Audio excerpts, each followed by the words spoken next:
మీరు ఇంకా ఎదగాలి అనేటువంటి మంచి లక్ష్యం ఏదైతే తీసుకున్నారో దానిలో ఉత్సాహం పెంచుకోండి.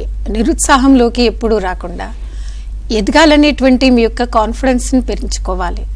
ఎవరితో కూడా కాంపిటీషన్లతో ఉండేటి అన్ని ఫీల్డ్, ఇప్పుడు స్పోర్ట్స్ అని కాదండి, అన్ని ఫీల్డ్లో కాంపిటీషన్ అనేది ఎక్కువైపోయినటువంటి రోజులు ఇవి.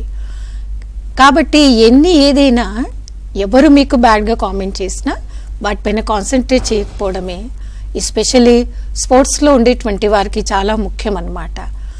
తర్వాత మీ యొక్క గోల్ ఏంటో అది గుర్తుపెట్టుకోండి. పదే పదే మీ మైండ్కి చెప్తూ ఉండండి, నా లక్ష్యం అది, నేను నా లక్ష్య సాధనకి దగ్గర అవ్వాలి, నేను ఇప్పుడు దూరం అవ్వద్దు. దగ్గర అవ్వడానికి రీజన్స్ ఏంటియో వాటిని చెక్ చేసుకొని దాన్ని క్లియర్ చేసుకోండి. మీరు అలాగే ఉన్నారనుకోండి, మీరు ఎదగలేకపోతూ ఉంటారు.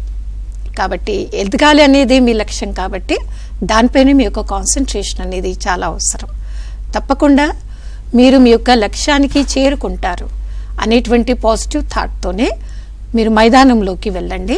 అప్పుడు తిరిగి మీరు ఇంటికి వెళ్ళే ముందు ఎంత సంతోషంతో మీరు మైదానంలో అడుగు పెట్టారు అంతకి 10 రెట్టింపులు సంతోషంగా మీరు మైదానం నుండి బయటకు రాగలుగుతారు. ఇది చాలా అవసరం అండి. దాంతో మీలో ఉత్సాహంతో చేయండి.